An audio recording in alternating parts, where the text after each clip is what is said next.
I'm going to skip the housekeeping items. I think we know what we need to do, but we will have public comment at the end. So if you do wish to give public comment, make sure you call in and register so that you can get the call-in information.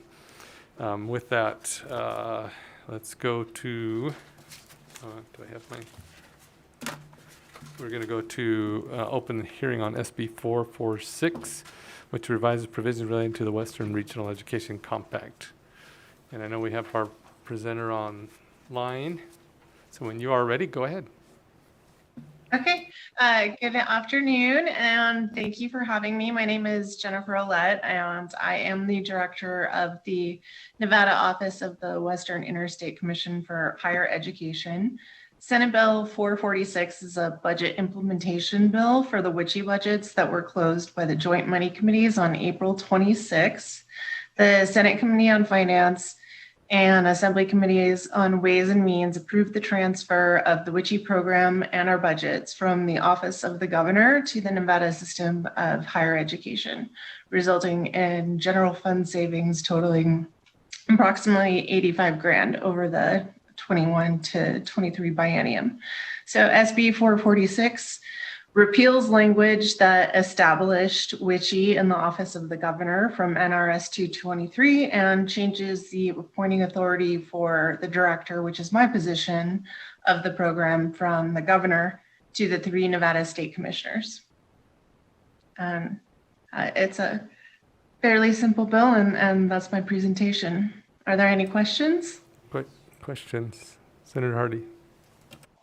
Thank you, Mr. Chair. So my simple question is, I used to be on the board of WICHE from the state, and then I was told I couldn't be on the board WICHE anymore because I was a legislator, even though other states have legislators on the board.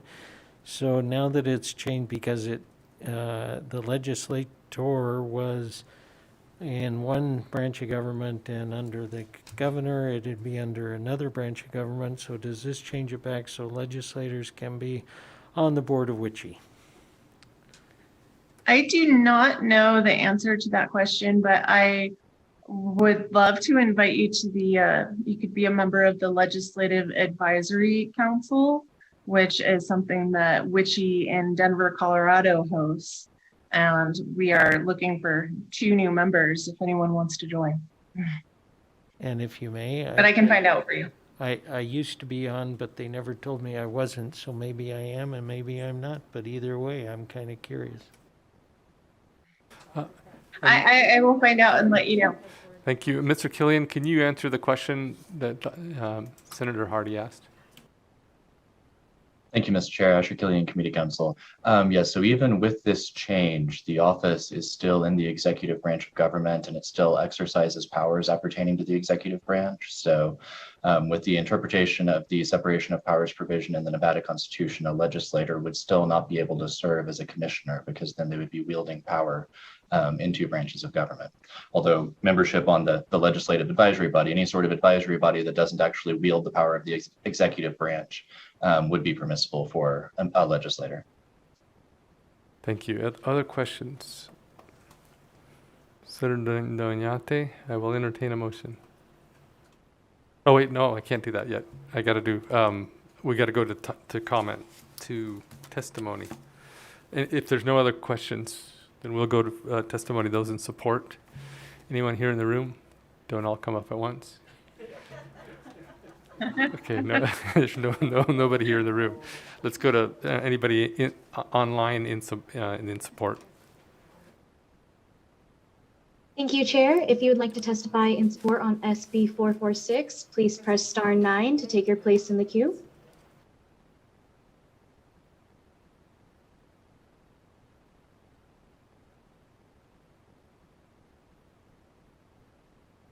Caller with the last 3 digits, 324, please slowly state and spell your name for the record. You have 2 minutes and you may begin.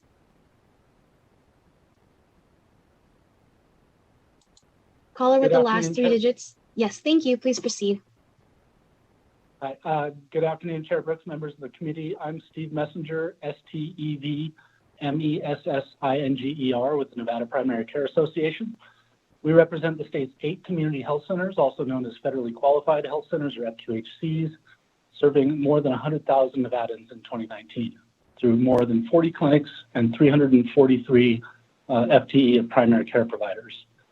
The health provider shortage in Nevada is no secret, and our health centers tell us it is the biggest barrier to expanding access to more underserved areas of population. Okay, I'm going to stop you for As just. part of our support for health- I'm going to stop you for just a second. I want to make sure we're on Senate Bill 446, which is concerning the Western Regional Education Compact. Is that what you're giving testimony on?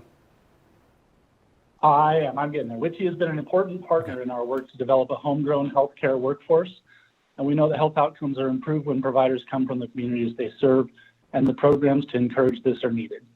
SB 446 recommits the state to supporting these important programs that WICHE provides. Thanks to the committee for addressing this important issue, and we urge you to pass this bill. Thank you.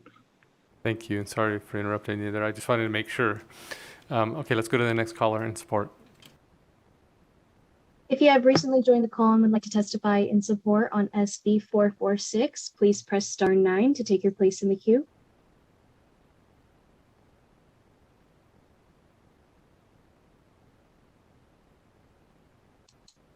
Chair, there are no more callers in support at this time.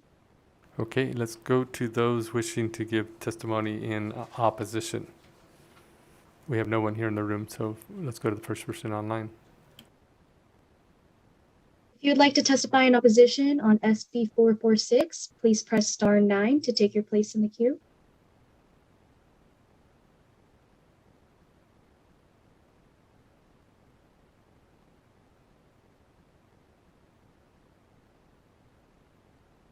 Chair, there are no callers wishing to testify in opposition at this time. Thank you. Let's go to those wishing to give testimony in neutral.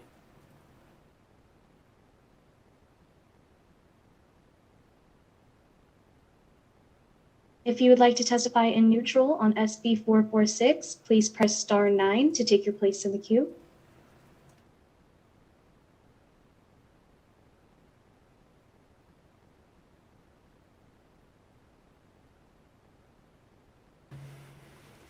Chair, there are no callers in neutral at this time. Okay, thank you. We'll go ahead and close the hearing on SB 446. And now I'll go to, well, actually, any other questions? I'll go to Senator Doñate. Thank you, Chair Dennis. I move to that we go ahead and do pass this bill. So we have a motion to do pass. Second from Senator Dondero Loop. Discussion on the motion. Okay, all in favor say aye. Any opposed say nay. Motion carries.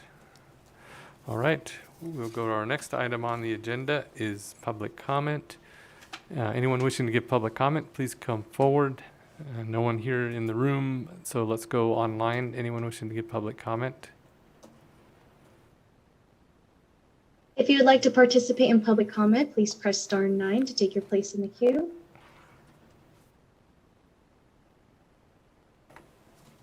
Caller with the last 3 digits, 577, please slowly state and spell your name for the record. You have 2 minutes and you may begin. Good afternoon, Chris Bailey, B-A-L-Y, Nevada State Education Association. This session, we've been asking you to listen to educators. So I'm reading public comment from Elizabeth Cadigan, music teacher in the Washoe County School District. Elizabeth writes, a few weeks ago, I had the honor of visiting the legislative building and speaking with policymakers about the concerns my colleagues and I have about SB 543. One of these concerns included the dismantling of Zoom and Victory schools across our state. As an educator within a Zoom school, I see firsthand the impact this program has not only on my students, but also the surrounding community. When I brought this up with policymakers I met, I was told the new weighted funding formula within SB 543 will account for these students' needs, as well as the needs of other students across the state. In comparing the funding my students will receive under the new weighted formula to the amount of funding that is currently allocated for a school through the Zoom program, the numbers just don't balance. Therefore, I'm led to believe that when the initiation of SB 543 officially takes place this summer, the services and resources my students and their families rely upon will be reduced. It is devastating to think that in order for SB 543 to work, we must take from one group of students to give to another. I realize that this is due to the fact that SB 543 does not address how our state can secure additional funding for education. Instead, SB 543 takes dismal per pupil funding we currently are allotted and redistributes it in a way amongst our vastly growing student population. To allow SB 543 to take place without addressing the need for additional revenue is a disservice to our students and the future of our state. I ask that adjustments to SB 543 are made to allow for a continuation of funding for Zoom and Victory programs, in addition to providing funding for the weighted formula. This will ensure that all students, regardless of which school they attend, will receive the adequate funding and support they need to succeed. I also ask that the new revenue streams for education, such as AJR1, are passed so that we can properly fund Nevada's education system and provide our students with the resources and support they need to succeed. Thank you. Thank you. Let's go to the next caller. Chair, the public line is open and working. However, there are no more callers at this time.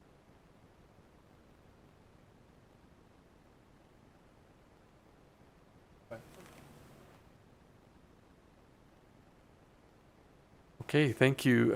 So with that, I guess we'll go ahead and close public comment. We have no further items to come before us at this time.